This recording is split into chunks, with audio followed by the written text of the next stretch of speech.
Hello friends, good morning. इस lecture में हम क्लोजेस को शुरू करेंगे। क्लोजेस कितने प्रकार के होते हैं, क्लोजेस क्या है, कैसे पहचाने हम क्लोजेस को। लेकिन उसके पहले मैं चाहता हूं कि कुछ बेसिक कॉन्सेप्ट्स ऑफ ग्रामर को सीख लिया जाए कि सेंटेंस क्या है, कितने प्रकार के होते हैं। तो सेंटेंस के बारे में जानने के बाद we will come to clauses. चलिए जानते हैं what is a sentence. Sentence क्या होता है? Sentence is a group of words that gives complete sense। भी वाक्य उसे कहते हैं जिसे पढ़ के पूरा आशय समझ में आ जाए। जैसे मैं कहूं, Ravi is a good boy.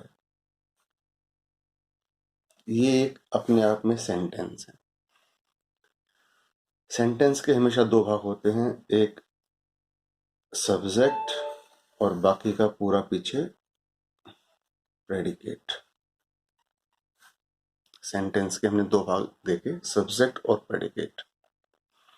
Sentence कितने प्रकार का होता है हमारा? Sentence, we have 4 types of sentence. 4 types of sentences। The first is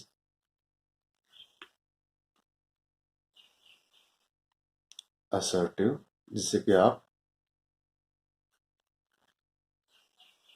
declarative भी कह सकते हैं। The second is interrogative, जहां से प्रश्न का बोध होता है, प्रश्नवाचक, interrogative sentence. Third is imperative sentence, जहां ऑर्डर, रिक्वेस्ट, कमांड और एडवाइस का बोध होता है, that is imperative sentence. Order, request, command और एडवाइस का बोध होता है, उसे हम कहते हैं imperative sentence. The fourth is exclamatory sentence, विस्मयादिबोधक, जिसमें आप ये चिन्ह लगाते हैं। ठीक है भाई। असर्टिव और डिक्लेरेटिव सेंटेंस, जैसे मैं कहूं Ravi is a good boy, है ना, तो ये सेंटेंस कैसा है? ये एफर्मेटिव है। एफर्मेटिव यानी कि पॉजिटिव वाक्य है। तो मैं अगर ये कहूं कि Ravi is not a good boy, तो ये वाक्य कैसा हुआ? नेगेटिव हुआ। तो वाक्य जो हमारा असर्टिव है या जो डिक्लेरेटिव वाक्य है, वो हमारा पॉजिटिव भी हो सकता है, वो नेगेटिव भी हो सकता है। इसलिए कभी कभी हम किसी से पूछते हैं सेंटेंस कितने प्रकार के होते हैं, तो 5 प्रकार के बता देते हैं। वो कैसे? एफर्मेटिव, नेगेटिव, इंटरोगेटिव, इम्पेरेटिव और एक्सक्लेमेटरी सेंटेंस। तो बात वही है, आप 5 प्रकार के बताए या 4 प्रकार के बताए। अगर आप 5 प्रकार के बताते हैं तो आप एफर्मेटिव, नेगेटिव, इंटरोगेटिव, इम्पेरेटिव और एक्सक्लेमेटरी बता देते हैं। अगर आप 4 प्रकार के बताते हैं तो आप बताइए असर्टिव, इंटरोगेटिव, इम्पेरेटिव और एक्सक्लेमेटरी वाक्य। तो ये तो हुई बात वाक्य की, जिसमें हमने सब्जेक्ट और प्रेडिकेट की बात की। अब देखिए, मैं बात करूं अगर क्लॉज की। क्लॉज, क्लॉज क्या होता है भाई? A group of words that contains a subject and a verb. It में और may not have a predicate. मैंने क्या बताया? शब्दों का एक समूह, अ ग्रुप ऑफ वर्ड्स, उसके पास एटलीस्ट एक सब्जेक्ट और एक वर्ब होना चाहिए। एक सब्जेक्ट और एक मेन वर्ब उसके पास होना चाहिए क्लोज बनने के लिए। देखिए, जैसे मैं कहूं राम ईट्स, ये क्या है भाई? भाई ये सेंटेंस है, ये क्लोज नहीं है, क्योंकि क्लोज तो अपने आप में स्टैंड कर ही नहीं सकता अकेला। क्लोज को स्टैंड होने के लिए हमेशा सेंटेंस का सहारा चाहिए, ये आप ध्यान रखेंगे। Close is a part of sentence. Clause sentence के अंदर होता है, अकेला नहीं खड़ा हो सकता है कभी भी क्लोज। तो ये अपने आप में सेंटेंस है। अब देखिए मैं इसको अगर जोड़ दूं, Ram eats and Gita cooks. अब ये पूरा एक सेंटेंस है, लेकिन इसके अंदर क्लोजेस दो हैं, Ram eats and Gita cooks. Clause दो कैसे हुए भाई? देखो भाई, दो सब्जेक्ट हैं और ईट्स और कुक्स दो वर्ब भी हैं। मैंने क्या बताया था कि वर्ब होना जरूरी है क्लोज को बनाने के लिए। क्लोज फॉर्मेशन में जब भी हम चेक करेंगे तो वर्ब को चेक करते हैं कि अगर उसके पास वर्ब है तो it will work as a clause. अब ये कैसा क्लोज है? This is a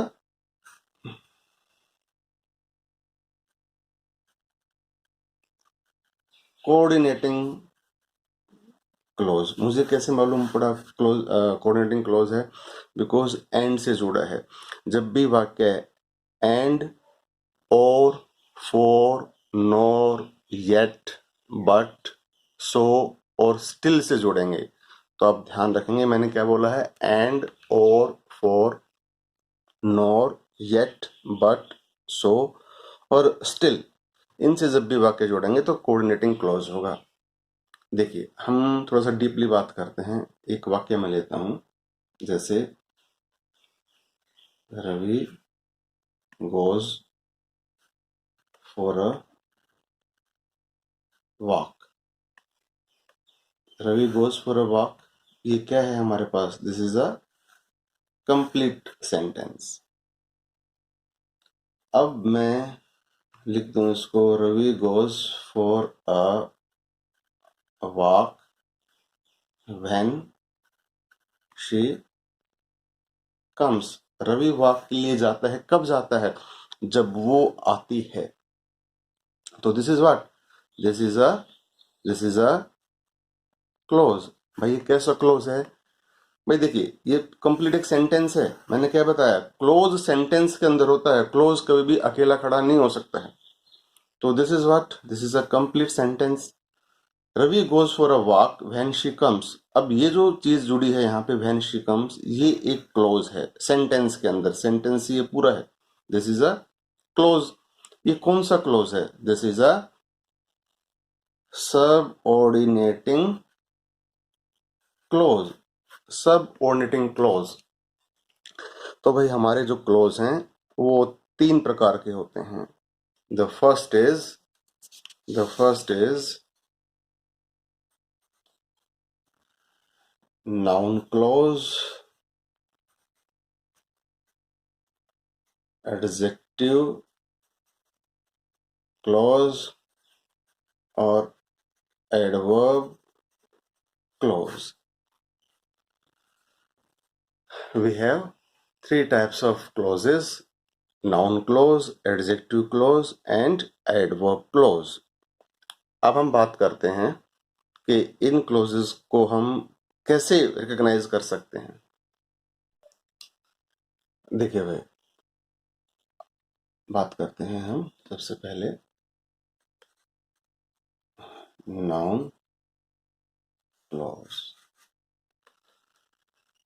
A noun clause is a group of words which contains a subject and a predicate of its own and does the work of a noun. भाई वो clause जो वाक्य में noun का काम करे तो उसे हम नाउन क्लॉज कहते हैं। Noun clause can be a subject और ऑब्जेक्ट ऑफ अ वर्ब। देखिए भाई, मैंने क्या बताया, वाक्य में जब भी नाउन का काम करे, शब्दों का वो समूह जो नाउन का काम करे, that is your noun clause. जैसे मैं कहूं, she knows that you are a good boy, right. मैंने एक एग्जांपल लिया है, एक एग्जांपल और लेते हैं हम, that she has come back pleases me. देखिए भाई, शी नोज, पहले इस एग्जाम्पल को देखते हैं। शी नोज, वह जानती है। वह जानती है, क्या जानती है? सबसे पहले क्वेश्चन आता है क्या जानती है। जब भी हमें वाक्य में दैट के साउंड से की का साउंड आए और हमें यहां पे क्या की सेंस मिले, क्या, शी नोज, वह जानती है कि, क्या जानती है, you are a good boy. तो जब भी ऑब्जेक्ट से हमें व्हाट का साउंड मिले तो वो नाउन क्लॉज हुआ, that is a noun clause. देखिए, जैसे एग्जांपल और लेता हूं मैं इसी टाइप का। शी थिंक्स, वह सोचती है। क्या सोचती है, क्या।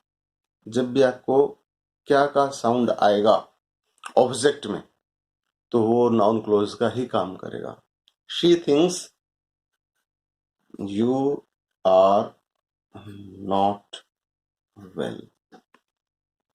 देखिए, यहाँ पे दैट छुपा हुआ है, अगर आप पढ़ेंगे इसको। शी थिंक्स, वह जानती है कि यू आर नॉट वेल, आप स्वस्थ नहीं हैं। तो की का साउंड दैट के माध्यम से ऑटोमेटिकली आ रहा। आपने दैट नहीं लगाया, कोई बात नहीं, आप चाहें तो इस वाक्य को ऐसे भी लिख सकते हैं। She thinks that you are not well. देखिए भाई, तो ये वाक्य आप ऐसे लिखें या ऐसे लिखे, इट इज सेम। यहाँ पे दैट की सेंस छुपी छुपी हुई है। अब देखिए सेकंड वाक्य जो मैं डिस्कस करना चाह रहा हूं अब। That she has come pleases me, मुझे खुशी देता है। मुझे क्या खुशी देता है भाई? कि वो आ गई है। प्लीजेज मी, तो ये क्या है? आपका वर्ब है, ये ऑब्जेक्ट है। वर्ब के पहले किसकी जगह होती है? नाउन की जगह होती है। तो ये आपका जो है नाउन क्लोज का काम कर रहा है, बिकॉज शब्दों का समूह है ना। अगर एक शब्द होता, जैसे मैं कहता रवि प्लीजेज मी, तो रवि मुझे खुशी देता है, तो रवि तो क्या है? एक नाउन हुआ ना। लेकिन जब शब्दों का समूह नाउन के रूप में काम करे तो वो नाउन नहीं, नाउन क्लोज कहलाता है। So this is what, this is your noun close. Clear हुआ? प्लीजेज मी, ये वर्ब है, ये ऑब्जेक्ट है। This is your verb, this is your object. Verb के पहले किसकी जगह होती है? वैसे भी सब्जेक्ट की जगह होती है। तो ये पूरा आपका जो सब्जेक्ट है, ये शब्दों का समूह है, किसका काम कर रहा है? क्लोज का। कौन से क्लोज का? नाउन क्लोज का। चलिए एग्जाम्पल देखिए, जैसे मैं कहूं आई अर्न, मैं कमाता हूं, तो आपके माइंड में तुरंत आएगा क्या? क्या कमाते हैं? क्या। जब भी क्या का साउंड आए तो समझ जाओ भाई नाउन क्लॉज है। Very simple method to find out के कौन सा क्लॉज है। जब भी की का साउंड आए यहाँ पे छुपे हुए दैट से, तो उसके आगे आने वाला क्लॉज नाउन क्लॉज होगा। एक तो ये चीज मैंने आपको बताई है। दूसरा, वाक्य में क्या का साउंड आपको महसूस हो तो वो नाउन क्लॉज होगा। जैसे मैंने कहा आई अर्न, तो माइंड में तुरंत तुरंत आया क्या? I earn what ever I can, मैं कमाता हूं जो कुछ मैं कमा सकता हूं। तो यहाँ पे क्या का साउंड आया है?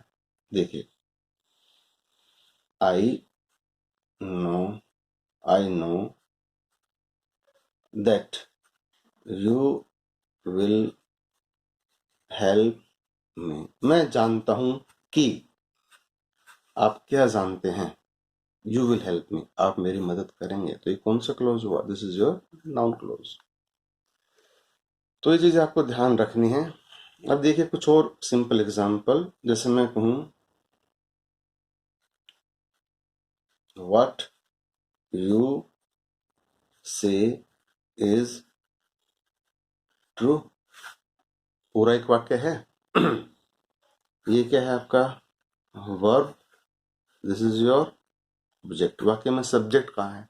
This is subject, this complete group of words is working as a subject. तो ये सब्जेक्ट के रूप में काम कर रहा है। तो वाक्य में शुरू में किसकी जगह होती है भाई? नाउन की जगह होती है। नाउन आपका ये नाउन क्लोज बन गया है बिकॉज इसके पास सब्जेक्ट भी है और वर्ब भी है। तो हमने बात की थी एक सब्जेक्ट हो एक वर्ब हो वो क्लोज हो सकता है। So this is a clause. अब वाक्य के शुरू में आया है सब्जेक्ट का काम कर रहा है तो ये नाउन क्लोज हुआ है हमारा बिकॉज इसने नाउन की जगह ली है। So this is what? This is a noun close. आप इसको ऐसे सोल्व करके देख लो, व्हाट का साउंड निकाल के, व्हाट इज ट्रू, क्या है सत्य, क्या क्या का साउंड आया तो भी ये नाउन क्लोज हो। तो ये छोटी छोटी ट्रिक्स हैं टू फाइंड आउट कि हमारे पास कौन सा क्लोज है। एक एग्जांपल और लेता हूं मैं, जैसे where she lives is a mystery. Where she lives is a mystery. What is a mystery? Where she lives. क्या है रहस्य? क्या है कि वो कहाँ रहती है। तो this is what? This is a noun clause because हमें क्या का साउंड मिल रहा है। अब देखिए आप इसको ऐसा ना करना चाहें तो आप ऐसे कर लो। ये क्या है? आपका वर्ब है। ये आपका क्या है? This is your object. तो वाक्य का सब्जेक्ट कहाँ है भाई? जो वर्ब के पहले आए वही तो सब्जेक्ट होता है। वर्ब के जो पहले आए वही सब्जेक्ट होता है। तो this is what? This is your subject. अब सब्जेक्ट में क्या है? शब्दों का समूह है। हम देख रहे हैं एक सब्जेक्ट है एक वर्ब है। तो सब एक सब्जेक्ट है एक वर्ब है उसके पास। तो this is what? This is close. तो कौन सा क्लोज है भाई? नाउन क्लोज है बिकॉज वाक्य के सब्जेक्ट के रूप में काम कर रहा है। तो this is how we find out clause. हम बात करते हैं अगले क्लोज की, एडजेक्टिव क्लोज। फ्रेंड्स इस चीज को हम अगले वीडियो में डिस्कस करेंगे, आज के लिए इतना काफी है। I will give you some more examples of noun clause before starting adjective clause. Adjective clause शुरू करने से पहले we will take some more examples of noun clause. Thank you for watching.